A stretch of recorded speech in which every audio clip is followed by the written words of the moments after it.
Olá, combatentes do canal Arte da Guerra, tudo tranquilo aí, pessoal? Canal Arte da Guerra, um canal de defesa que defende o Brasil. Arte da Guerra, Velho General, revista Tecnologia e Defesa, canal Bom Combate, canal Pátria e Defesa. Os veículos de defesa, segurança e soberania da família brasileira. Hoje contando com a participação especial do Coronel Paulo Filho, aqui já está na nossa redação, junto com o Albert Cabaé. Pessoal, vamos dar o retorno do som aí, porque esse assunto de hoje é muito importante. Vocês vão ouvir falar de China o ano inteiro, tá? O ano inteiro. Forte abraço aí para vocês. Já tô vendo a família toda aqui, o Militarizando, o Silvio Oliveira, o Christian, o Adriano, toda a nossa família, o Força Naval, o Rosenberg, Camalariano, toda a nossa família Arte da Guerra. Isso aqui é uma família, gente. A gente tem um orgulho muito grande de trabalhar para vocês. E aí, pessoal, tudo tranquilo? Como é que vocês estão? Tudo bem? Gente, como é que tá, Paulo Coronel? Tudo bem? Albert Cabanhé, como é que estão as coisas? Tranquilo, como é que vocês estão? Tudo bem? Deixa eu falar uma coisa. Tudo bem, Robson? Tudo bem, pessoal do canal? Um prazer estar aqui com vocês de novo. Vamos Melhor lá. Agora com a presença de vocês. Gente, deixa eu só falar uma coisa. Hoje está reunida a casa dos 3 Lauais, tá? São os 3 estrangeiros aqui. Eu vou apresentar. O Albert não tem nem razão para experimentar, porque está todo sábado aqui para a gente, mais algumas lives extras. Mas para quem ainda não conhece, se não conhecer, já está no erro. O Albert Cabaé do Velho General, tá? E o Coronel Paulo Filho, tá? Que vem sempre é o terceiro Lauai aqui, ou o primeiro da casa dos 3 Lauais, tá? Que é um programa que a gente faz uma vez por mês, reunindo o pessoal para falar de China. O Coronel Paulo Filho, para quem não sabe, ele é oficial do Exército Brasileiro e ele estudou numa academia militar chinesa. Então já não vem com aquelas teorias da conspiração, de que o Exército é espionado da China. Para com isso, pessoal, pelo amor de Deus. O intercâmbio é uma das coisas mais importantes que nós fazemos com forças armadas do mundo inteiro. Tem um oficial da minha turma, não vou citar o nome, ele foi adido no Irã, um cara espetacular, fora de série. Eu vivo enchendo o saco dele para ver se eu trago ele qualquer dia para falar do Irã aqui. Mas então, gente, feitas as apresentações, Albert, Coronel, sejam bem-vindos aí, tá? Vocês querem que eu faça uma pergunta ou vocês querem caça livre aqui sobre a China, porque o negócio está pegando fogo? Pode perguntar, o dono da casa faz a pergunta. Olha só, eu não. Aqui a casa é de todos vocês. Deixa eu só falar uma coisa, Coronel, que eu queria que vocês digerissem esse assunto e expandissem para o nosso público. Ontem teve uma declaração, tá, que tiraram de um funcionário chinês aí, de que se Taiwan declarar a independência, a China vai à guerra. Eu achei, assim, bastante gritante. Até porque no dia anterior eu tinha feito uma live aqui falando da preparação militar da China. Parece que foi profético o negócio, mas enfim. E a outra coisa foi o Joe Biden admitindo que a China é um desafio estratégico de longo prazo. Nós 3 aqui, por vivência corporativa do Albert na IBM e por vivência militar do Coronel Paulo Filho, sabemos que quando um chefe fala que nós temos um desafio de longo prazo, é porque vem pedreira por aí. Então eu queria saber o seguinte, será que o Joe Biden se tocou agora do tamanho do desafio que ele tem, chamado China, e que ele está preparado para isso? Esse vai ser o mote principal do programa de hoje. Quer falar alguma coisa aí, Albert? Não, pode começar. Essa declaração que você se referiu aí, Robson, foi a declaração do porta-voz do Ministério da Defesa chinês, né? Dizendo que qualquer tentativa de independência de Taiwan significaria guerra. É uma declaração forte, mas ela não é uma declaração surpreendente, né? Para a China, a Taiwan é um território rebelde, né? Uma província rebelde, território chinês, inalienável, e que o objetivo nacional permanente chinês é colocar Taiwan sob sua soberania novamente, soberania integral da China novamente. Né? Para a gente entender a questão de Taiwan, a gente tem que entender o passado, como é que chegou nessa situação. Né? Eu sempre gosto de falar sobre a história, porque eu acho fundamental falar sobre a história. Fica à vontade, Coronel. Para a gente entender como é que chegamos nessa situação, né? Então, a primeira coisa interessante a destacar é que o aborígene taiwanês, né, o originário, o indígena taiwanês, não é chinês. Ele é da Polinésia, ele é daquele mesmo tronco linguístico e ancestral lá dos nativos das ilhas do Pacífico. Os chineses só vão chegar lá em Taiwan no século XIII, com os Han, né? A etnia principal chinesa, os Han. Mas não vão se instalar lá, porque vão ser expulsos pelos aborígenes e não tem nada atrativo em Taiwan naquela época. Em 1540 e poucos, Portugal avista Taiwan e batiza de Formosa. Né? Um navegador português batiza de Ilha Formosa e é assim que ela passa a ser conhecida no Ocidente.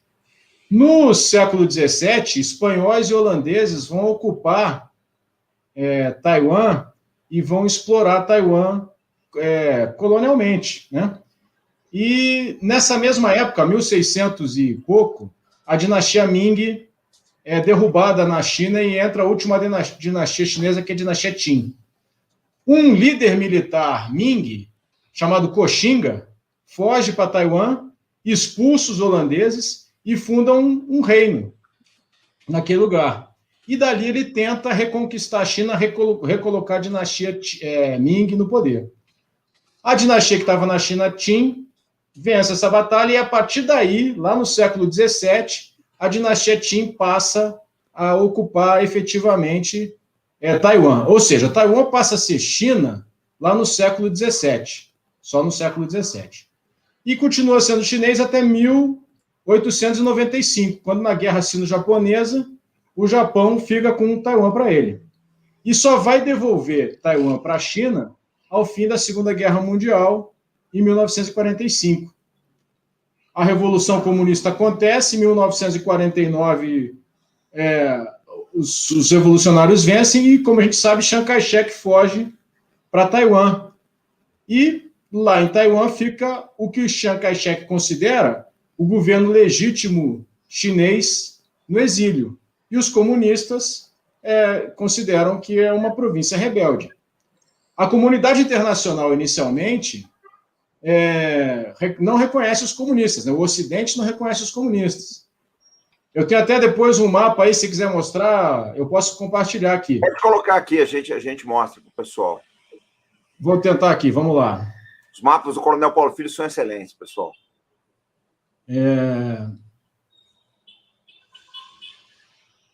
Esse é o melhor time de discussão de China do YouTube brasileiro, a Casa dos Três Lauais. O pessoal que é judeu aqui de bordo fala a Casa dos Três Goim. Vou tentar ver se está funcionando isso aí. Está funcionando aí? Está compartilhando ou não? Compartilhei aqui. Não recebi aqui, agora eu recebi. Recebeu? Deixa eu mostrar aqui, então. Recebi, espera um pouquinho. Espera um pouquinho, deixa eu só apagar aqui. Vamos lá, tá aí. Tá aí, Mar. Quer explicar? Fica à vontade aí.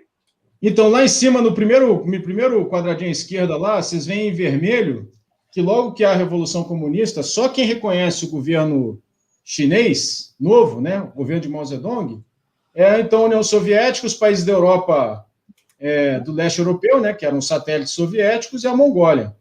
O resto do mundo ali, ó, em azul, não reconhece o governo de Mao Zedong, reconhece Chiang Kai-shek, que estava onde? Estava em Taiwan. O tempo vai passando, vocês vão vendo os quadradinhos ali, 60, 71, 89, 2000, até que 2018, vocês veem que o mundo está todo em vermelho ali. Todo mundo, exceto 14 países. Aqui vocês veem o Paraguai ali, pequenininho, em azul, que ainda reconhece Taiwan, mas todo mundo reconhece a China. Reconhecer a China significa reconhecer uma China única, não reconhecer Taiwan como uma nação independente. Voltou aí? A imagem normal voltou, né? Bom. Só pedir um favor. Manda depois esse mapa aqui pra gente. Vou colocar na nossa comunidade junto com o link das suas matérias, tá? Para o pessoal entender. Porque esse assunto aí, eu acho que você fez uma abordagem interessante. Porque tem muita gente que acha aí que Taiwan é um país normal, etc. E para boa parte da comunidade internacional lá não é nada, né? Eu achei interessante essa tua colocação. Primeira vez que eu vejo isso, eu sabia desse assunto, mas é a primeira vez que eu vejo uma exposição tão didática. Manda depois para mim, que depois eu coloco teus links lá. Deixa comigo. Mas prossegue. Então, hoje em dia, como é que está a situação? O mundo todo reconhece a China, né? Inclusive o Brasil, inclusive os Estados Unidos. e não reconhece Taiwan. Só que Taiwan é, de fato, né, não de direito, mas de fato, um país independente, com eleição, com autogoverno, com tudo. E os Estados Unidos têm uma posição ambígua. Os Estados Unidos reconhecem a China em 1º de janeiro de 79. E, nesse mesmo dia, o Congresso americano promulga uma lei, que é uma lei referente a Taiwan. E essa lei garante uma série de apoios a Taiwan, inclusive apoio militar, em caso exista uma invasão à ilha de Taiwan. Então, essa é uma situação ambígua. Então, do ponto de vista chinês, é uma província rebelde. Do ponto de vista de Taiwan, é um país democrático com um governo eleito, né? Então, esse é o equilíbrio de forças. Bom, aí você falou você citou a palavra do porta-voz do Ministério da Defesa, dizendo que se houvesse uma independência de Taiwan, haveria guerra. Houve, ao longo desse tempo, de 49 para cá, várias crises, né? Houve uma crise em 54, houve uma crise em 58, houve uma crise em 96, em que as tensões se exacerbaram e houve o perigo de guerra. Então, nós estamos caminhando numa linha tênue em que os países escalam e desescalam as tensões para defender seus interesses. E, no fundo, há um embate geopolítico entre a China e os Estados Unidos. E aí nós chegamos naquele assunto que você se referiu, Robson, que foi a declaração do presidente Biden, né? Então, assim, já estamos nos equilibrando nessa corda bamba há, no mínimo, 70 anos, que é o tempo aí, pouco mais de 70 anos, da República Popular da China. Eu já falei com você aí antes, né? Chegou ontem aqui para mim esse livro aqui, ó. É um livro muito bacana, já folhei. Também tem. Caminho da Guerra. Então, esse cara aqui... É o livro do momento sobre China, né, Paulo? É um dos livros do momento, né? Esse cara aqui é Graham Allison, ele é um professor de Harvard. O que ele fez? Ele fala sobre... o subtítulo é o seguinte, né?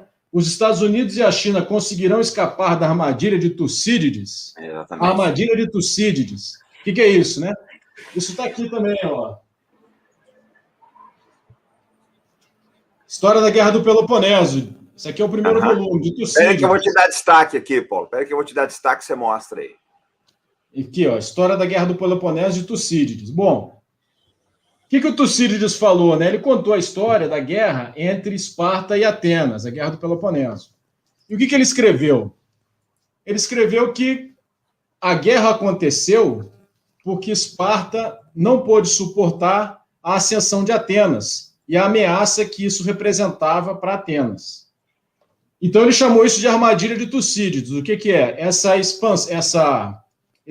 confrontação entre uma potência emergente e uma potência já estabelecida. O que ele faz aqui nesse livro? Ele mostra uma pesquisa que ele fez com 16 casos em que uma potência emergente, nos últimos 5 séculos, 16 casos em que uma potência emergente enfrentou uma potência estabelecida.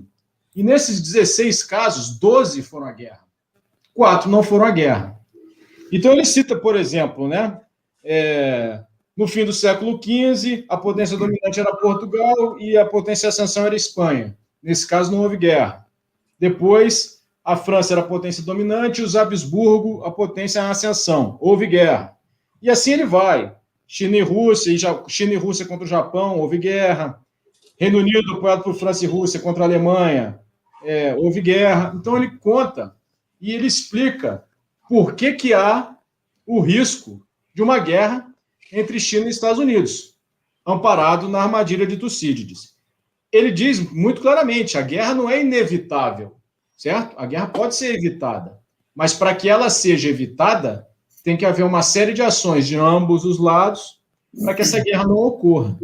Então, essa disputa geopolítica é o pano de fundo, né, de toda essa tensão que existe em Taiwan, no Mar do Sul da China, na One Belt One Road, que é que é a expansão econômica da China, utilizando essa iniciativa, né, de um cinturão, uma rota, e todos esses embates que nós temos assistido pelo mundo todo, essa disputa entre China como uma potência emergente e Estados Unidos como uma potência hegemônica atualmente, né? O Cabanha, você quer complementar? É que eu perdi um bom pedaço, eu não sei exatamente qual era o... Eu queria colocar uma pergunta para o Paulo, aí depois você complementa aqui, então. Daí você vê aí, não tem problema. Coronel, aí eu acompanho depois aí, pode seguir. Beleza, então. Porque entrou uma pergunta aqui, enquanto caiu a tua ligação, sobre a visão da população de Taiwan, a visão da sociedade taiwanesa com relação a essa questão toda, porque eu acho que deve ser não digo uma ameaça, mas um cenário, né, no dia a dia das pessoas, uma provável incorporação pela China, né? O senhor pode colocar para a gente como é que o senhor vê, como é que o senhor encara a atitude da sociedade em Taiwan com relação a essa possibilidade? O que acontecia? O aceno da China em direção a Taiwan, pelo lado do convencimento da população de que a melhor solução seria a reincorporação à China, era um aceno afetivo, né, da sua pátria, né, da sua terra natal ali, a casa dos seus antepassados, né, porque afinal quem está lá, a grande maioria foi quem fugiu lá em 49, né, e o aceno com a política chamada um país, dois sistemas. O que a China dizia? Não, nós vamos ser um país só, uma soberania, mas vocês aí em Taiwan, a exemplo de Hong Kong e Macau, terão uma série de privilégios. Vocês poderão manter o mesmo sistema político, vocês vão poder manter um sistema judicial diferente, vão poder manter uma série de coisas que vocês estão acostumados e que não é o sistema chinês. Só que esse aceno sofreu um grande baque ano passado, quando a China editou aquela legislação em relação a Hong Kong, que na prática acabou com a política de um país, dois sistemas em relação a Hong Kong, que foi a lei que manda que os crimes que eram julgados antes de acordo com a legislação de Hong Kong e por tribunais de Hong Kong passasse a ser julgado na China. E uma série de consequências. Já há vários políticos de Hong Kong que perderam seus mandatos, foram presos, né? Então, assim, essa indicação, o pessoal de Taiwan está vendo isso lá em Hong Kong, né? Então, isso enfraquece esse discurso chinês no campo da propaganda, no campo psicossocial, no campo afetivo, de que eles poderiam ter essa política um país, dois sistemas. Então, é difícil para quem convive com a liberdade, com a possibilidade de eleger seus governantes, aceitar mudar esse sistema, né, Robson? Eu acredito que seja difícil. Então, é uma situação de difícil solução. Difícil solução. Quer complementar, Cabaé? Não, é isso mesmo, né? Eles estão... o Taiwan está habituada com um sistema democrático que não existe na China, né? Eles têm eleições, eles têm um estilo de vida ocidentalizado, né? Eles têm muita influência americana. Então, é como o Coronel falou, essa sinalização que anteriormente a China dava de um país, dois sistemas, eles estão vendo que isso acabou, né? Então, assim, é complicado para ele. O futuro não é muito auspicioso, não, nessa visão, né, dos taiwaneses aí. Ô, Paulo, eu queria saber o seguinte, dentro daquele mapa que você mostrou, que eu achei extremamente didático, eu vou adotar ele, aí ele vai aparecer em diversos vídeos, sempre citando você aqui, mas eu queria saber o seguinte, o que muda, por exemplo, porque eu vejo muito aqui no canal, gente, o pessoal chega para mim, fala, não, comandante, porque se a China for fazer isso, aquilo com Taiwan, os Estados Unidos vai intervir, vai fazer isso, vai fazer aquilo. Eu falo, cara, é muito difícil um país querer derramar o sangue dos seus concidadãos por outro país que ele nem reconhece plenas capacidades diplomáticas, né? Então, eu queria saber o seguinte, Ô, Paulo, nesse caso, o que muda? Como é que fica o status de Taiwan? No caso, vamos pegar o caso americano, que eu acho que é o caso mais importante, o americano e Europa, né? Com relação a país que não reconhecem Taiwan, mas tem uma boa relação com ela, uma relação comercial, inclusive. Como é que fica esse negócio? Na prática, como é que funciona isso? Tudo isso essa é a pergunta de $1 milhão, né? É porque o pessoal acha que é igual, que, por exemplo, o relacionamento que Taiwan tem com os Estados Unidos é igual ao relacionamento que o Brasil tem, e muda muita coisa, gente. Né? O fato de não ser olha só, tudo passa pelos interesses vitais de um Estado. Por que uma nação vai à guerra? Qualquer nação vai à guerra. Uma nação só vai à guerra, derramar o seu sangue, em defesa de interesses vitais, interesses que justifiquem aquilo, né? Então, o que é um interesse para a China? Pode ser um interesse vital, Taiwan. Por quê?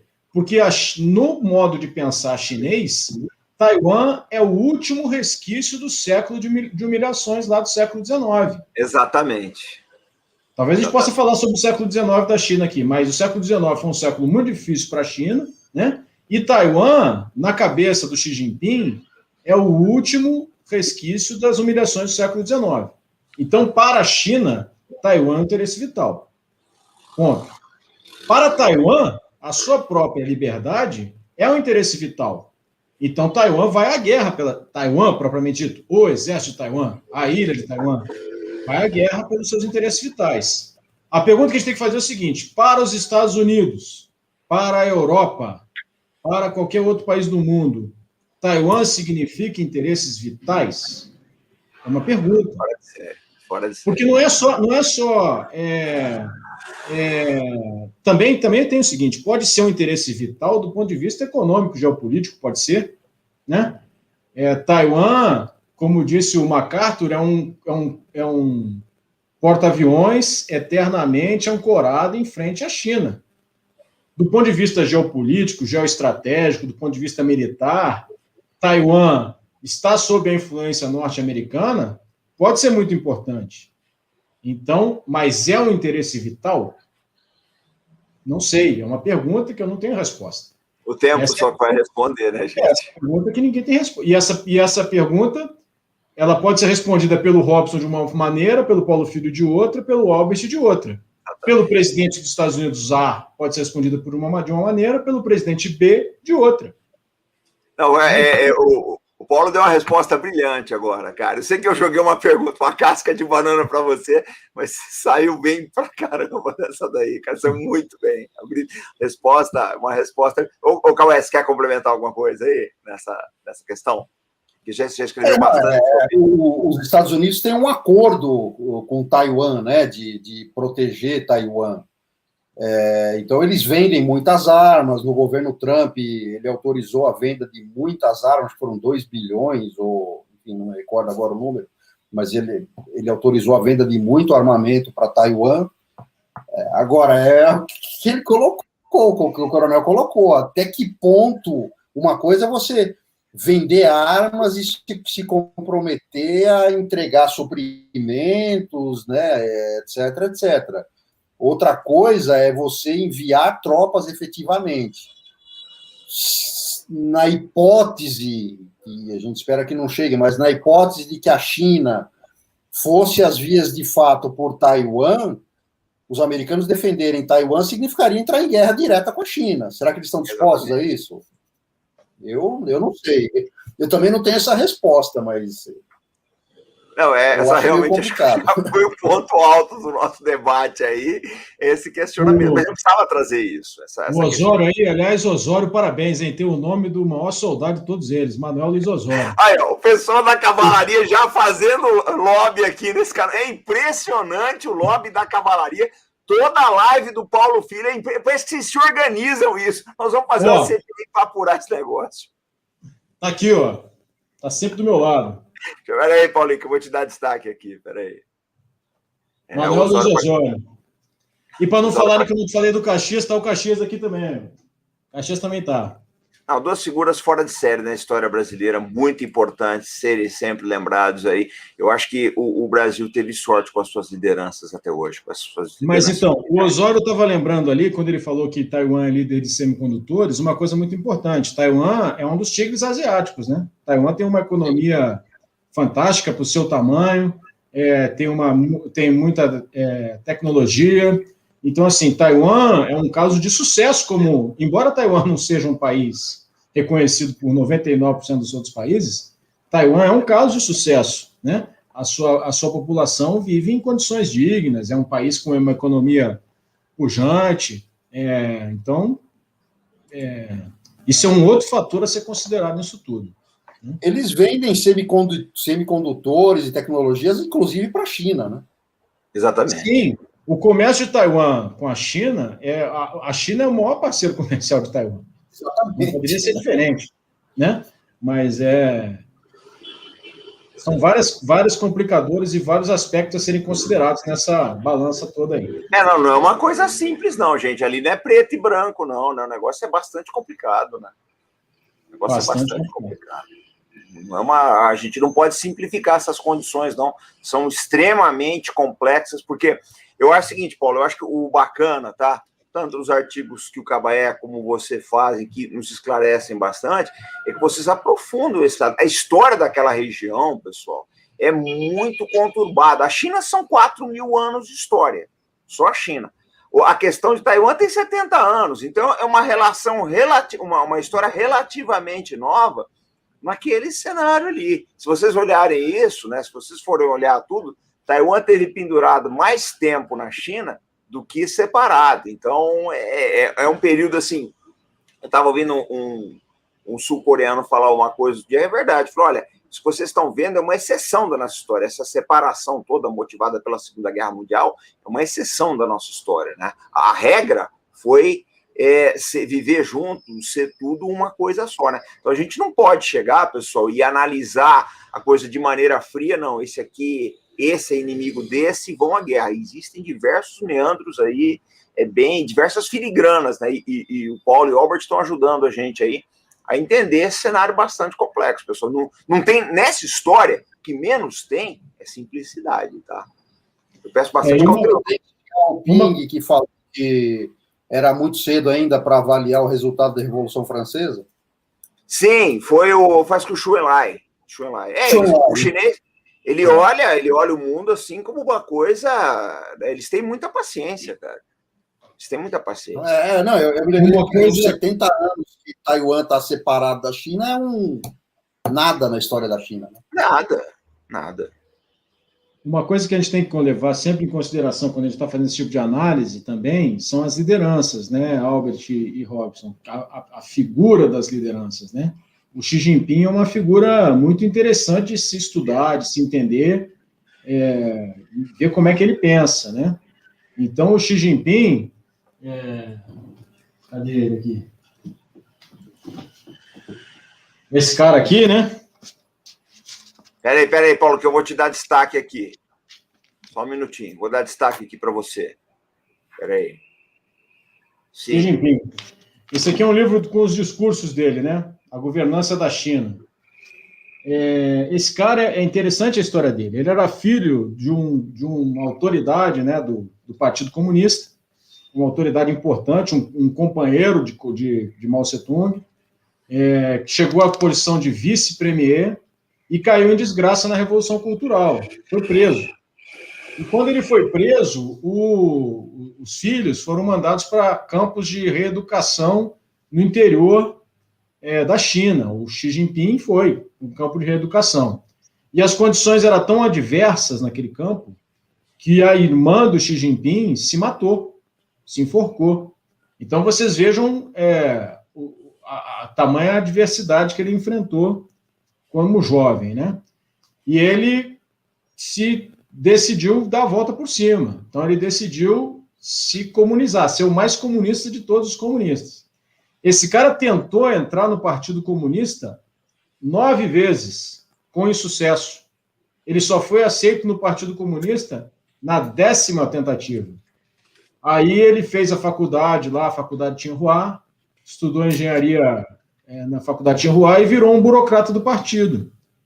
E fez uma carreira passo a passo, foi governador, foi prefeito de Xangai, e aí subiu ao Politburo, depois ao comitê permanente lá do Politburo, e depois foi ser presidente. Ele é um sujeito muito duro, uma liderança muito carismática, né? Ele conseguiu dominar completamente o partido, conseguiu mudar a Constituição de modo a que ele se perpetue no poder, né? E ele tem um objetivo muito definido, que é o sonho chinês, fazer a China grande novamente. O Xi Jinping ele analisou profundamente o que aconteceu na queda da União Soviética, o que aconteceu quando ruiu a União Soviética. E ele aponta alguns erros que ele diz que não podem ser cometidos na China. Quais erros que ele aponta? O grau que ele diz, né, o grau de corrupção que chegou no Partido Comunista Russo e que também estava acontecendo no Partido Comunista Chinês, com aquele enriquecer glorioso, né, todo mundo rico no partido, todo mundo mostrando riqueza. Do Deng. E na União Soviética, o exército soviético deixou de ser paulatinamente um exército do partido e passou a ser um exército da nação. Então, quando o Gorbachev caiu, o exército falou, beleza, caiu. Então, qual a preocupação do Xi Jinping? Manter rigidamente o Exército de Libertação Popular embaixo do tacão do Partido Comunista, né? O Exército de Libertação Popular é um exército do Partido Comunista, não é um exército da nação chinesa. E essa campanha de corrupção dele, que é uma campanha forte, que é usada para combater a corrupção, mas também é usada para não deixar nenhuma outra liderança surgir, né? Quando uma liderança começa a tentar fazer sombra para ele, essa liderança é expurgada. Então, o Xi Jinping é uma figura que tem que ser estudada com cuidado. Ele não é um líder comum, ele não é um Hu Jintao, um Zemin, esses caras que passaram pela China antes dele. Ele é um cara bem diferente. É uma coisa interessante, pessoal, o que o coronel colocou aqui para a gente é muito importante, porque a luta pela ascensão dentro do Partido Comunista Chinês é uma coisa selvagem, não é brincadeira não. Esse cara é um sobrevivente. É alguém que conhece a máquina política chinesa aí como ninguém. Não é fácil sobreviver ali dentro, não. Como não era no Partido Comunista da União Soviética, né? De vez em quando tem expurgos ali, muita gente roda, né? Não, e o Xi Jinping morou numa caverna, né, Robson, quando era jovem, nesse tempo de reeducação. Então, você imagina o impacto que isso tem. Ele era um cara em berço de ouro, certo? Filho de um chefão lá do Partido Comunista, morava lá naquelas casas, que são as casas que eu conheço lá em Pequim, conheço de fora, né? As casas mais espetaculares lá, onde moram os líderes do Partido Comunista, de repente cai tudo, o cara perde tudo, o cara tem que recomeçar do nada. Então, um cara que consegue ter essa trajetória é porque ele tem características de personalidade especiais, né? Olha, a gente vê uma coisa, vocês veem isso no Putin e no Xi, tá? Que é mais no Xi, o Xi é mais perspectiva. O Putin, ele tem essas características, mas no Xi Jinping vocês notam sempre, que é a não mudança de fisionomia. Você vê que o cara tá sempre aquilo, sempre aquela cara, tranquilo, ali rindo, aquele jeito de bater palma, o cabelo sempre pintado, porque dentro do Partido Comunista, gente, vocês aprendem a esconder as emoções. O cara aprende, é que nem a caserna, a gente aprende a engolir sapo. Essa é uma realidade, né? O Cabaé, ele sabe, ele conviveu numa grande corporação aí, e é isso.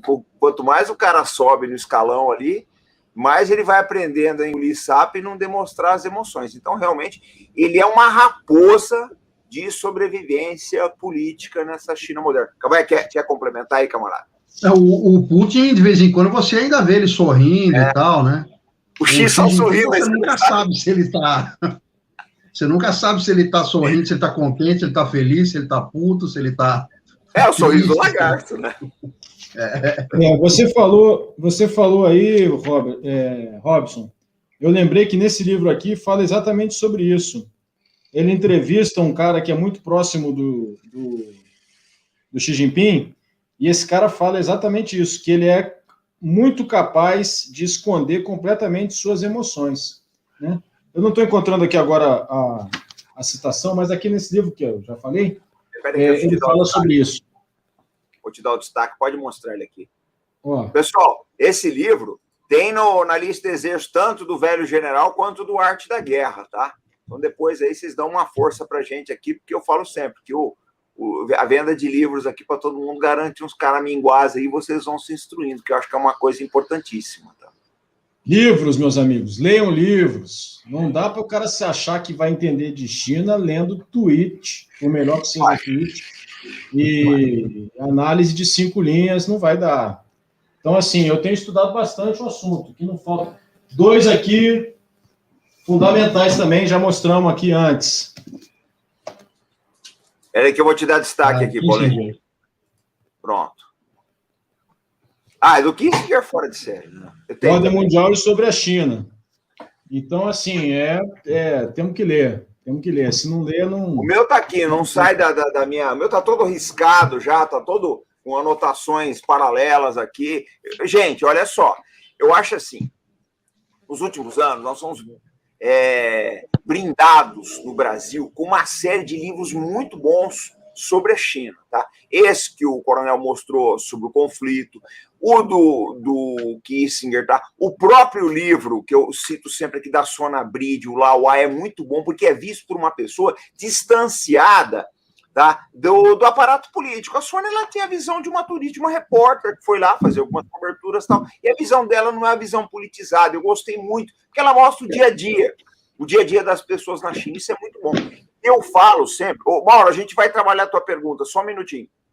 Eu falo sempre uma coisa aqui para vocês que é importante, gente. Quando reúne a casa dos 3 Lauais aqui no canal, a gente está fazendo força para reunir pelo menos uma vez por mês.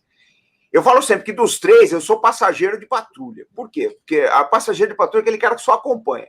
Porque o Cabaé e o Coronel Paulo Filho, eles se debruçam sobre o assunto, e estudam e escrevem sobre o mesmo. Então, é uma oportunidade que vocês têm única de ver pessoas que estão se dedicando a esse assunto. As pessoas, elas já não... os 2, eles não são curiosos do assunto, são pessoas que estão estudando mesmo sobre isso daí. Então, é importante, pessoal, porque eu vejo muita coisa, muito no Brasil isso daí, eu vejo preconceito, aquele preconceito desnecessário. O cara nunca leu sobre a China, não conhece, não entende como é que funciona a cabeça de um chinês, e o pessoal sai falando bobagem, principalmente no Twitter. Então vamos prestar atenção, tá? Nessa, até vou criar uma playlist aí da Casa dos 3 Lauais. Vamos assistir essas lives porque são enriquecedoras, tá? Gente, vocês querem complementar esse assunto ou a gente vai para a capacidade militar de Taiwan? Só para não terminar aqui, já que nós estamos falando de livro, o Robson, o Kissinger, quando foi escalado pelo Nixon para liderar a aproximação dos Estados Unidos com a China, lá no início da década de 70, ele se aprofundou com um professor chamado Fairbank, John King Fairbank. Ele é autor desse livro aqui, que é o livro básico para se entender a China, né? Esse aqui é o basicão, é como se fosse uma Bíblia, tá? China, uma nova história, do Fairbank e da Goldman. É um excelente livro, se o pessoal quiser se aprofundar. Tá. Deixa eu aproveitar e mostrar 2 livros, como eu estou lendo... Espera que eu vou te dar destaque. Eu ando lendo... Eu tenho lido sobre o Mar do Sul da China e tal, então tem 2 livros aqui que eu queria mostrar. Esse aqui é uma série de ensaios de vários analistas, tanto americanos, japoneses, etc., sobre o Mar do Sul da China. E esse aqui, que é escrito por 2 oficiais de marinha também, um do Japão e um dos Estados Unidos, sobre o crescimento da marinha chinesa, né, e a estratégia marítima chinesa. Esses livros são do Naval Institute, Albert, que você recebe? São. O Albert, para quem não sabe, ele faz resenha do US Naval Institute americano e ele recebe esses livros lá. Ele é uma das poucas pessoas no Brasil, pouca gente sabe disso, ele não fala porque ele é modesto, mas eu vou entregar ele aqui, que faz essas resenhas. Então é muito importante, pessoal. Eu falo sempre, quando a gente consegue reunir a Casa dos 3 Lauais, que é difícil, porque todo mundo tem uma agenda doida aqui, é muito corrido, mas quando a gente consegue, venham, que é enriquecedor para vocês. Pessoal, vocês querem falar um pouquinho sobre as capacidades militares, opções militares do caso de Taiwan? Vamos ler, porque o pessoal está perguntando aqui, todo mundo quer saber, né, se pode, não pode. Eu acho o seguinte, Paulo, por mais que os Estados Unidos armem Taiwan, isso vai intimidar a China? É difícil, é muito difícil, né, Robson? A disparidade econômica, a disparidade populacional, a própria disparidade militar, né? Ela é uma disparidade muito grande. Eu não gosto muito desses exercícios de comparação de poder militar, porque é difícil fazer isso, é muito complicado. Você não tem o caso concreto, não é aquele super trunfo, né? Não é, até porque se acelera muito. Quando começam as hostilidades, tudo se acelera, né? Então tem as alianças, né? Tem a capacidade nuclear, tem muitas condicionantes que devem ser consideradas aí, né? Mas não é incomparável. O poderio militar da China em relação ao poderio militar de Taiwan é incomparável, não tem como comparar. Eu vejo muito... Calma aí, quer falar? Depois eu faço. Não, eu ia falar, se você comparar números por números, é um negócio, sei lá, Taiwan, se você comparasse Taiwan, fazer um super trunfo de Taiwan com o Brasil, Taiwan tem muito mais aeronaves de combate, por exemplo, que o Brasil, sei lá, tem 400, 500 aeronaves de combate. Mas a China tem 2.000 ou mais, e tá tudo ali, né? Então, assim, em termos de volume, mas esse tipo de comparação é meio... É difícil, né? O Roberto está perguntando, Paulo, se tem comparação entre o Xi Jinping e o Mao Tse-tung. Você vê algum? Porque já tem gente no Ocidente falando isso, né? Você vê alguma similaridade entre os dois? Boa pergunta. Nunca pensei sobre esse ponto de vista aí. Mas não, são dois líderes carismáticos, né? Mas eu acho que não tem comparação, não. É outra época, outra personalidade, né? É difícil comparar. Não sabe, não sei. E o Mao já foi muito estudado, né? O Mao já tem muitos livros sobre Mao, muitas biografias, tem muitos casos, tem muito. O Xi Jinping ainda não teve esse, sei lá, esse julgamento histórico, vamos dizer, né? Porque está vivo, né? Pode fazer muita coisa. Exatamente, né? Difícil, mas ambos são... Eu não me meteria com nenhum dos dois. Mas ele tá. Você colocou um negócio interessante, Cabanha, porque o que o pessoal fala, o que muita gente diz, é que desde o Mao, nunca antes um dirigente chinês acumulou tanto poder, né? Não, isso é importante falar. Então vamos lá. Quando o Mao morreu, o Deng Xiaoping assumiu, certo? Só que o Deng Xiaoping nunca foi o presidente da República da China. Isso que é interessante você falar. A China tem 3 lideranças formais importantes. É o secretário-geral do Partido Comunista, é o presidente da Comissão Militar Permanente, do Comitê Militar Permanente, e é o presidente da República. O Deng Xiaoping, ele era só o presidente do Comitê Militar Permanente, mas ele era o líder da China. Mas ele nunca fez questão de juntar os 3, né? Os sucessores do Deng Xiaoping também não. Quem reuniu as 3 funções novamente foi o Xi Jinping. Ele é presidente da Comissão Militar, ele é secretário-geral do Partido Comunista e ele é presidente da República, certo?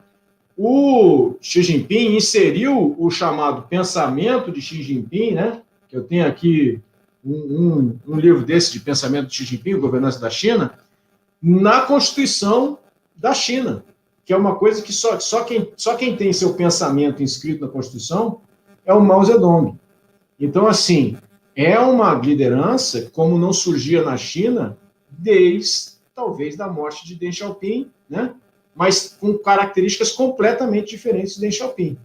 Um líder muito mais carismático, né? Eu acho. Calma aí, você quer complementar? Não, concordo, não tem muito a acrescentar, não.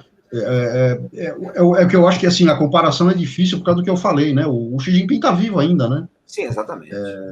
Então a gente ele ainda ele não passou pela, não tem, vamos dizer, um julgamento da história sobre ele, né? Não tem tantas análises sobre ele.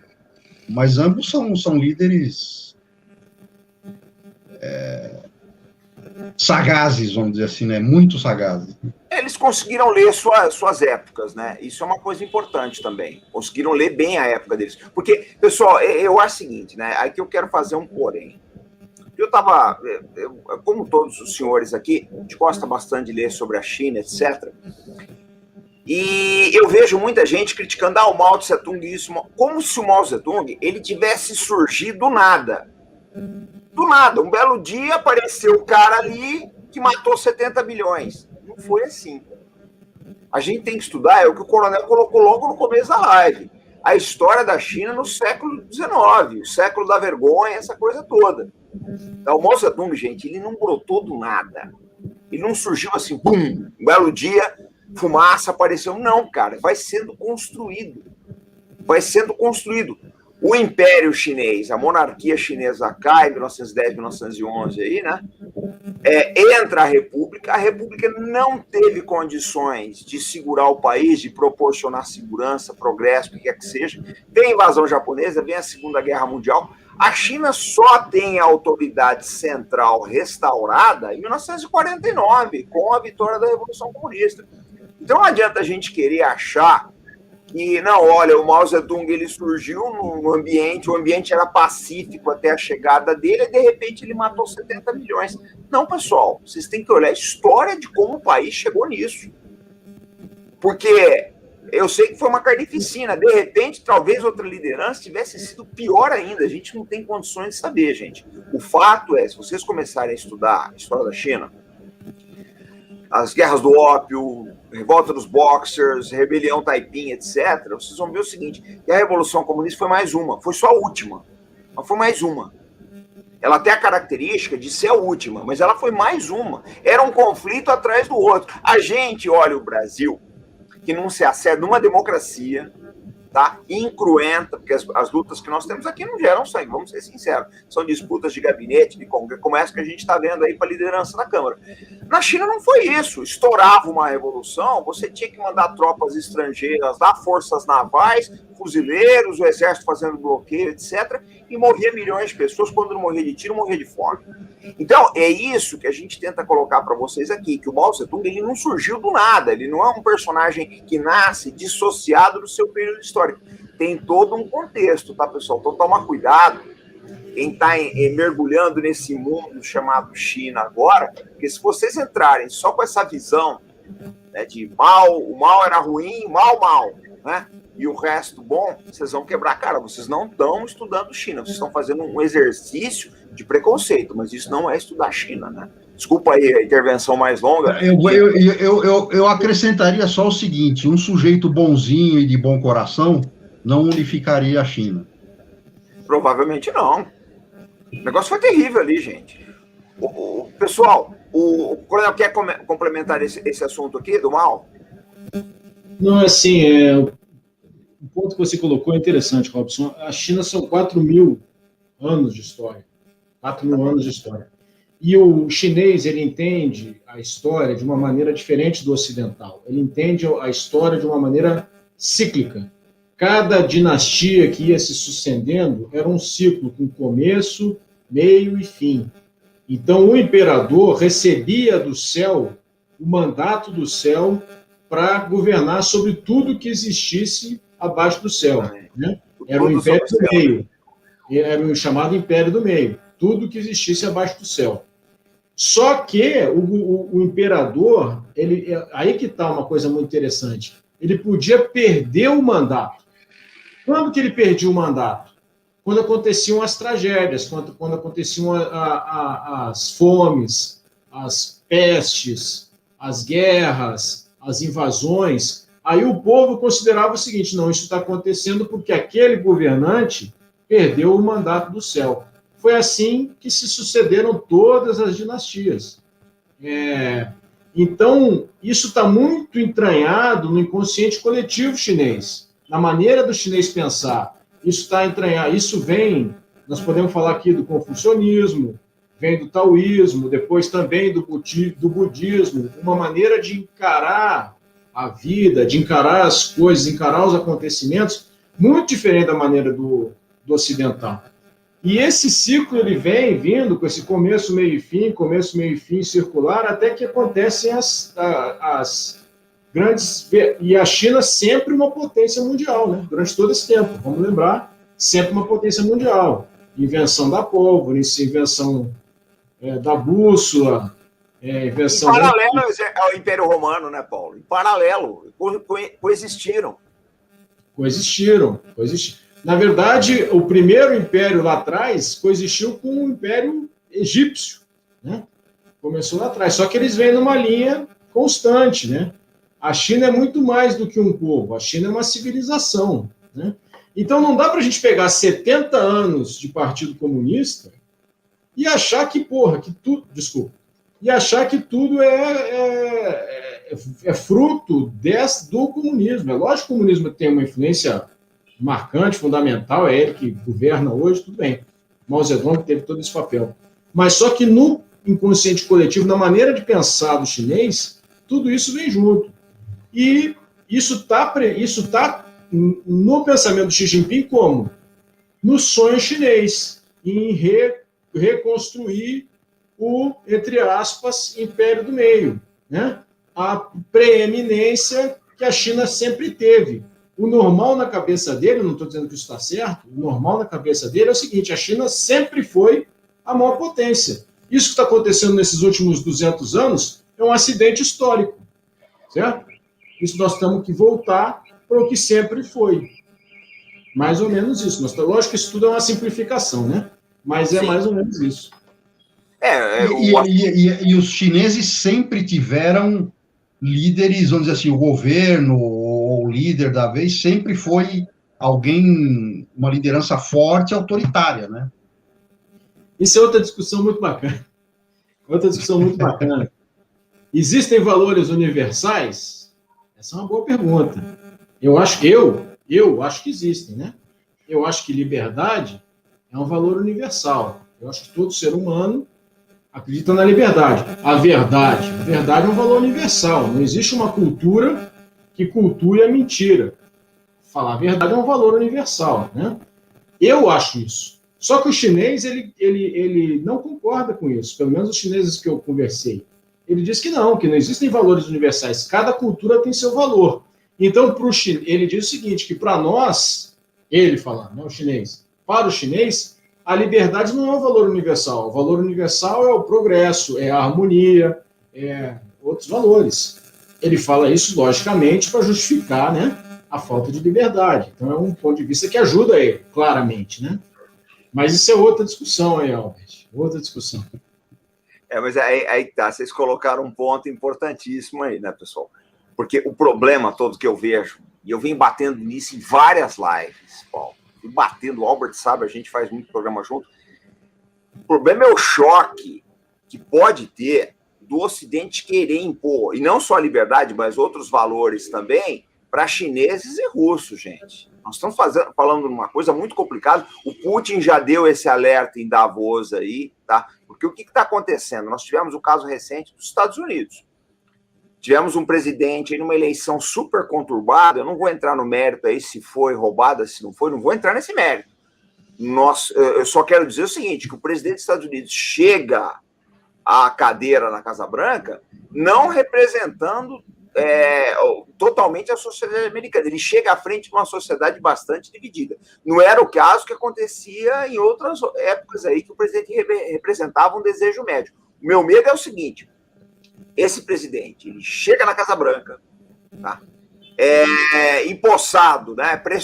Empurrado ali por diversas corporações, pelas big techs e uma série de coisas, tá? Ou seja, a representatividade dele com relação à sociedade americana é bastante discutível. Meu medo é o seguinte, é esse tipo de poder que está se consolidando agora nos Estados Unidos, querer impor valores para chineses e russos e a coisa complicar bastante, né? Não só a liberdade, Paulinho, tem outros valores também, né? É muito complicado isso. Concordo com você, esse é um assunto muito complexo. Isso é muito. O Enio está perguntando ali sobre o Vladivostok, né? Isso é uma coisa interessante. Vai avançar sobre o Vladivostok? Vou te responder, Enio, já avançou. Já avançou. Deve ter mais chinês em Vladivostok do que russo.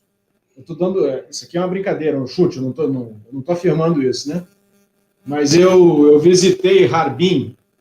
Harbin é uma cidade ali na Manchúria, no norte, a capital da província, bem perto lá de Vladivostok. Todo mundo sabe que é Vladivostok por causa do War, né? Do jogo de War. E os russos reclamam, né? Os russos de lá, daquela região, reclamam da invasão chinesa, né? De comerciantes e pessoas que vão para lá empreender, né? Então, assim, lembra das aulas de biologia lá de osmose? Já está entrando lá por osmose. Gente, só um minutinho. O Cabaé estava fazendo uma colocação aí com relação a essa exportação ou imposição de valores dos Estados Unidos contra a China. Você quer complementar? Não, eu ia só comentar, porque acho que hoje ou ontem, não sei, o mesmo porta-voz lá do Ministério da Defesa, que fez aquelas declarações sobre Taiwan, ele também falou que, para o Biden, né, que conter a China é uma missão impossível, né? Sim. Ele disse que os fatos demonstram que conter a China é uma missão impossível e atirar no próprio pé. Deu uma mensagem bem clara para o Joe Biden. Agora também é o seguinte, né, Albert? Tudo bem, mas os Estados Unidos ainda são e ainda serão, num futuro bastante longo, a maior potência militar do planeta. O chinês ainda tem que comer muito arroz com feijão para chegar perto do americano, porque não é só uma questão tecnológica, é uma questão tecnológica, uma questão de adestramento, uma questão de doutrina, tem muito arroz e feijão para comer ainda, muito. Tem. O que está acontecendo é que, na verdade, né, essa busca por hegemonia, ela está em várias áreas, né? A área militar é uma delas. Tem também o problema, uma coisa que eu considero bastante importante que os Estados Unidos ainda têm, tá? É uma supremacia diplomática sobre a China. O peso diplomático dos Estados Unidos é muito grande. Os chineses estão tentando mudar isso, mas eu acho que ainda leva bastante tempo. Pode ser. E uma coisa relacionada com isso que você está falando, o Albert, é o soft power, né? Sim. Assim, o brasileiro conhece Nova York e nunca pisou em Nova York. Só dos filmes, das séries, né? E não é só o brasileiro, o mundo todo conhece os Estados Unidos e pela soft power, pela exportação da cultura dos Estados Unidos. E é muito interessante notar que a China está começando a fazer isso. Eu sugiro para vocês uma experiência engraçada. Na Netflix tem um filme chamado, se não me engano, Terra à Deriva. Acho que é Terra à Deriva, que é um filme chinês, é um blockbuster chinês, que você multiplica os Estados Unidos por -1. O filme, a Terra vai ser engolida pelo Sol, aí nego bota milhares de motores no Equador, na linha do Equador, para a Terra fazer uma navegação para outro sistema solar. No meio do caminho, a gravidade de Júpiter atrai a Terra. Bom, a Terra vai acabar, vai morrer, e aí quem salva a Terra? O chinês. Mas aí tem todas aquelas cenas que nós estamos acostumados a ver do filme americano, da bandeira no ombro, da bandeira tremulando, aqueles discursos de exortação patriótica, tudo aquilo que a gente vê nos filmes americanos, nos filmes chineses. No filme chinês. Isso era impensável há 5 anos atrás. Ninguém nunca tinha ouvido falar em filme chinês. Hoje, se vocês procurarem na Netflix, vocês vão achar interessante ver. Bacana ver com esse olhar, né? Como é que é o nome? Eu acho que é Terra Deriva. Acho que é Terra Deriva. Depois eu confirmo. Mas nessa linha, nesse sentido aí, uns dias atrás eu estava lendo uma reportagem em algum jornal, aí, não me lembro aonde, que a China está investindo muito e dominando o discurso de Hollywood, né? Isso já está acontecendo também. Os filmes de Hollywood estão cedendo às pressões chinesas. Um exemplo disso é o Top Gun. Na jaqueta do Top Gun, do primeiro Top Gun, ele tem uma bandeira de Taiwan nas costas. Para fazer o segundo Top Gun agora, esse Top Gun que está para sair aí, ele teve que tirar a bandeira de Taiwan das costas. Por quê? Uma imposição chinesa por causa do mercado consumidor chinês. Pô. A produtora quer que o filme passe na China, 1,3 bilhão de espectadores. Então, não é só a China produzindo, mas é a China impondo a Hollywood, pela força da economia, uma série de coisas. O Dalai Lama não é mais bem visto em Hollywood, entre aspas, né? Ele não aparece mais com os artistas. Tem atores americanos que o Brad Pitt, que fez 7 anos no Tibete, o filme dele não passa mais na China. Tem todas essas... O Gabriel, olha só, Gabriel, eles comem muito bem em Pequim, cara. Pequim é uma metrópole mundial, cara. Eles comem bem em Pequim. Não é só arroz e gafanhoto, não. Todo mundo que eu tenho conversado que teve por lá fala a mesma coisa, que a comida é maravilhosa. Diz que se você é convidado para um banquete chinês, você sai empanturrado, aquelas mesas que giram, né, que o pessoal vai. Gente, nós podemos dar mais 10 minutos só de live? Pode fazer uma prorrogação aqui? O senhor que manda, comandante. Não, porque o papo tá muito bom e no 9h15 do canal nós temos uma estreia, gente. Eu fiz um comentário aí daquele caso que teve do nosso vice-presidente, general Mourão, demitiu um assessor. Então a gente fez uma análise de como é que funciona a alta administração. O vídeo vai sair 9h15. Então eu queria ver se a gente vai dar mais 10 minutos aqui, então, porque o papo tá muito bom, mais de 2.000 pessoas assistindo os senhores aqui. Eu acho que a Casa dos Três Lauais já se consolida como, primeiro, né? É um programa que é feito por pessoas que se dedicam sobre o assunto China. Segundo, também, porque não é monótono, né? Tem humor, o pessoal tem carisma, dá muita risada, que a equipe é muito entrosada, trabalha muito bem, se respeita, todo mundo se conhece, todo mundo é amigo. Então, eu acho que está se consolidando como um dos programas que existe sobre a China no Brasil mais divertidos e instrutivos que existem, tá? Então, vocês vão ver muito esse ano a Casa dos Três Lauais, a gente está preparando cursos aí para vocês, então, de maneira que vai ser um ano bastante legal, todo mundo junto aqui. Eu queria comentar com vocês uma coisa muito importante, queria que a gente debatesse uma coisa muito importante que pouca gente se ligou. É o seguinte, foi uma declaração que o Xi deu agora em Davos, tá? Davos tem que ser muito estudado, hein, gente? Muito estudado. Davos geralmente define o que vai ser o ano. E ele falou da preocupação, ele tem uma preocupação muito grande com o decoupling, né? Com a saída de empresas da China. Tá? O que a gente já sabe é que os chineses estão tentando diminuir a dependência de Taiwan com os semicondutores. Agora, esse problema das empresas saírem da China é mais sério do que parece. É ruim para a China, lógico, eu não tenho dúvida, porque é desemprego, mas também é ruim para o Ocidente, porque vai ser difícil encontrar um mercado de trabalho com essas condições. Né? Eu queria que a gente comentasse, batendo uma bola com respeito disso.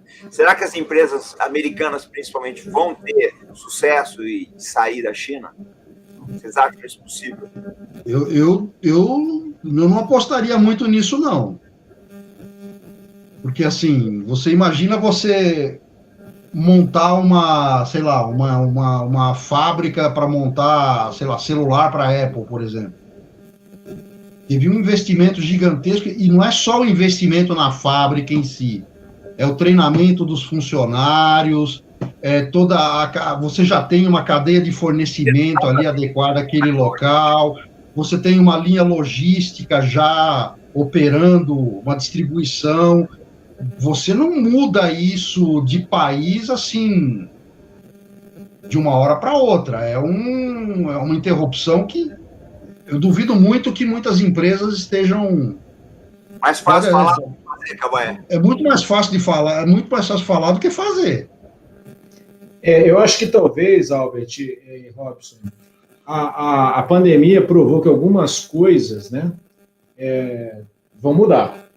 Eu duvido que os Estados Unidos voltem a ficar dependentes de equipamento de proteção individual, de equipamentos básicos de saúde da China de novo. Aquelas cenas de dezenas de aeronaves decolando para ir buscar material na China que nós vimos lá no início da pandemia, isso aí eu não acredito que vai voltar a acontecer. Então, assim, algumas mudanças, né, nessa estrutura logística just in time, né, que você não tem nada em... Meu amigo, grande amigo Cláudio Lozada. Pergunta dele é de prova, hein? Depois eu vou responder, deixa eu só terminar aqui. Então, assim, eu acho que alguma coisa nesse sentido vai acontecer. Eu acho que deve acontecer nessas questões muito vitais, né? Mas você pegar a indústria de forma geral, eu não acredito que tenha um movimento nesse sentido, não. Eu acho que vai haver muito discurso. Não, é muito difícil. Concordo com você, Albert. Quer responder a pergunta do Cláudio Lousada aí, gente? Vocês querem trabalhar ela? Porque ele deu uma estocada na gente aí. Até que ponto o governo chinês é ideológico, o marxismo ainda é realidade na China a respeito da abertura capitalista? É o velho dilema, né? Que todo mundo pergunta se a China é comunista. Não, a China olha só, a China é comunista. Como é que a China se define? A China é uma socialismo com características chinesas. É isso que eles dizem que eles são, né? Então, a China é uma economia muito fortemente estatizada, certo? Especialmente lá no início da abertura, na década de 80. Tudo na mão do Estado. Então, isso é uma característica do socialismo, né? A presença do Estado regulando todos os aspectos da economia. Isso começou a diminuir depois, a partir da década de 90, década de 2000, e o Xi Jinping retoma um viés muito ideológico, né? O Xi Jinping reforça o que eles consideram os valores do Partido Comunista Chinês. Então, o Partido Comunista Chinês domina todos os aspectos políticos da sociedade chinesa. Não existe nada fora do partido. Então, o legislativo pertence ao partido, o judiciário pertence ao partido, o exército pertence ao partido, todas as forças armadas pertencem ao partido, a polícia pertence ao partido. Então, isso é uma característica de uma sociedade comunista, certo? É uma ditadura, não tem dúvida disso. Agora, a economia eles só conseguiram... Bom, isso não funciona para a economia. A prova disso foi a tragédia que foi o período do Mao Zedong, certo? Um país paupérrimo, milhões de pessoas morrendo, o grande salto adiante foi um fracasso, certo? Não funciona. Então, a falência da União Soviética também mostra que não funciona. Então, como é que eles conseguiram resolver isso? Eles autorizaram a iniciativa privada a trabalhar, criaram as chamadas zonas econômicas especiais, Xangai, Tianjin, Hangzhou, Xiamen, uma série de cidades em que eles concederam incentivos fiscais, incentivos de toda a ordem para as empresas estrangeiras irem para lá e liderarem essa grande revolução econômica que aconteceu. Então, é um partido comunista, evidentemente que há o comunismo, mas não é aquele comunismo lá do Karl Marx, pô. É outra coisa. Uma coisa que eu acho que eles mantiveram... Eu não sei se eu convenci o Lousada. O Lousada é um cara muito inteligente, é difícil ser convencido, mas eu fiz o melhor que pude. Não, mas ele vai voltar em outras... Quer complementar, Cabanha? Vai voltar outras lives aí, casos pessoais. Eu acho que um negócio que eles mantiveram realmente foi o autoritarismo dos tempos da União Soviética, né? Mas, Paulo, o que eu vejo na liderança chinesa, saiu um artigo hoje sobre o Xi, muito bom, é curto, mas muito esclarecedor. Até não lembro qual foi o veículo que eu li. Mas é que eles conseguem, por exemplo, eles viram-se... Isso é frase do Xi, tá? Que todo país acaba quando você perde a autoridade central. Eles aprenderam isso na China a duras penas. Mas isso está relacionado, Robson, com aquela história da ideia circular de tempo, da perda do mandato do céu. Exatamente. O Xi Jinping sabe que quando o povo chinês não acreditar mais no Partido Comunista, o regime vai cair, pô. É insustentável. Então, assim, perde o mandato do céu. Exatamente. Então, por que o partido ainda tem apoio? Na nossa geração, quem tem 50, 60 anos na China, viveu na pobreza. Morava numa casa com outra família, não tinha pijama. E agora conhece a prosperidade. Perdeu gente de fome, certo? E hoje, o cara mora num bom apartamento, o filho está na faculdade, o cara tem um carro.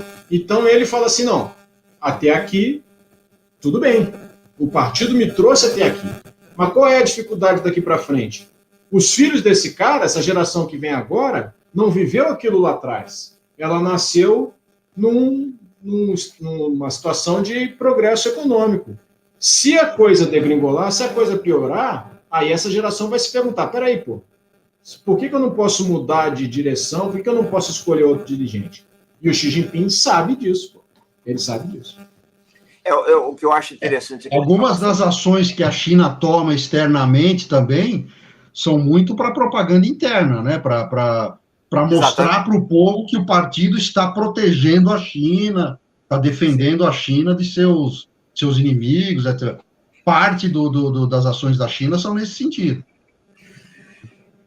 Eu acho interessante, vocês colocaram duas coisas aqui, os dois, né, duas coisas importantes. Por exemplo, eu fiz um vídeo e eu falei exatamente disso, né? Que o Partido Comunista Chinês é como andar de bicicleta, você não pode parar que você cai. Né? Se eles não conseguirem trazer esse crescimento econômico constante, eles vão ser questionados. Mas aí uma pessoa pergunta, mas opinião pública importa na China? Eu falei, olha, meu amigo, eu não sei se é opinião pública isso que eu vou te falar agora, mas um apoio, uma certa paz social garantem, e a prosperidade, é lógico, garantem perenidade ao Partido Comunista. Então, a gente sempre cai naquela frase, acho que é do Carlyle, né? É economia, estúpido, não tem jeito. Seja aqui no nosso capitalismo, seja em Pequim, é sempre economia, né? É onde mais dói, é o bolso. Exatamente. Exatamente. Pessoal, nós estamos chegando no fim da live. Já tem aqui uma estreia agora, o vídeo do General Mourão daqui. Eu já coloquei aqui, tá no link aqui na descrição, tá? Vamos lá, a gente está aguardando vocês, já tem um pessoal esperando. Vamos daqui direto para a nossa estreia. Eu conversei com o Moisés do Pátria e Defesa hoje, e eles estão com dificuldade lá, não sei se vai ter live. Então, a gente vai ver. A hora que se sair, eu anuncio nas redes sociais do canal. Se não sair, o Moisés está voltando amanhã assim que ele conseguir safar a onça da live dele, tá? E não vamos nos esquecer de fazer o perfil do Pátria Book no Velho General também e do blog do Coronel Paulo Filho, que eu vou colocar aqui na nossa descrição também. E vão mandando as sugestões de assuntos para a Casa dos Três Lauais, pessoal. A gente vai se juntando periodicamente aqui. É difícil juntar esses três, não é fácil, não, porque todo mundo tem bastante compromisso, tá? Mas a China ferveu muito essa semana, aí a gente achou por bem fazer essa live aí. Cabaia tá quase pronto, a nova fachada do Velho General, né? Está nos finalmente, vai entrar numa fase de que agora eu vou precisar testar algumas coisas, me adaptar aí a algumas mudanças, então acho que mais alguns dias aí já tá saindo, tá quase pronto. Nós vamos fazer uma fanfarra aqui no canal, aí tem que estrear com o artigo do Coronel Paulo Filho lá, Opa, será uma honra. Seria uma honra também.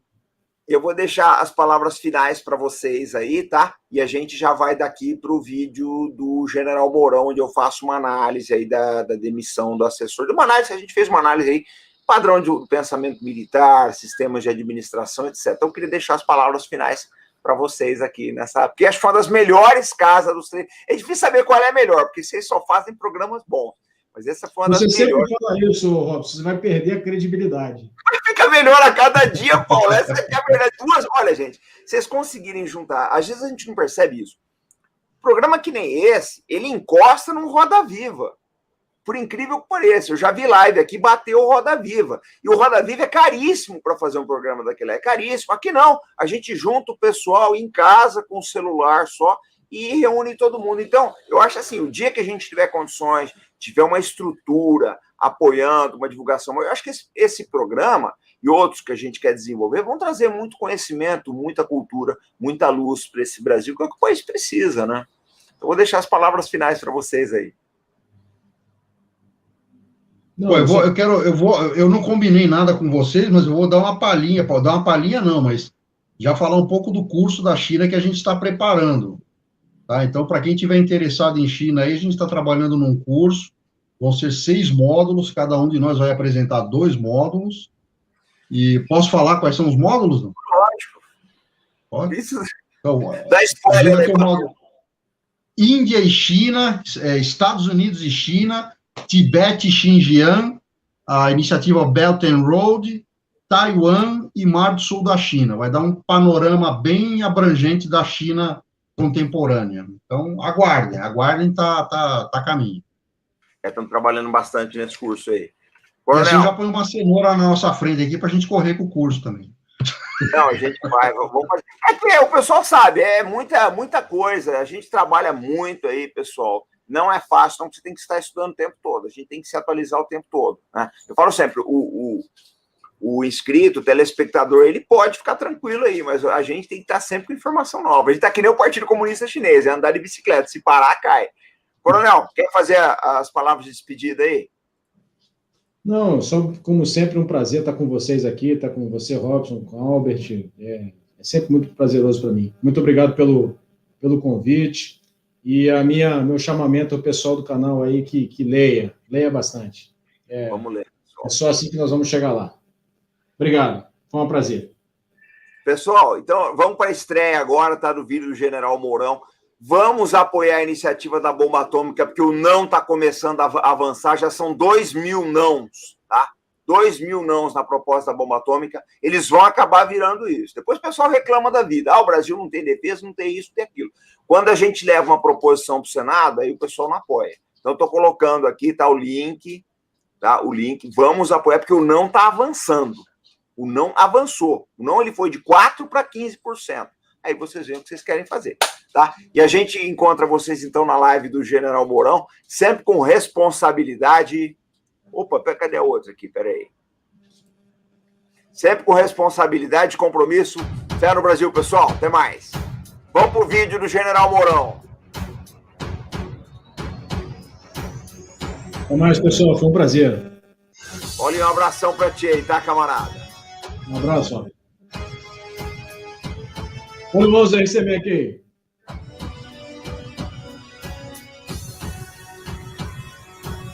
Casa dos Três Lauais está cada vez melhor. Vocês vão ouvir falar muito de China esse ano, pessoal. Se o Biden tivesse assistido os outros programas da Casa dos Três Lauais, ele ia com menos sede ao pote.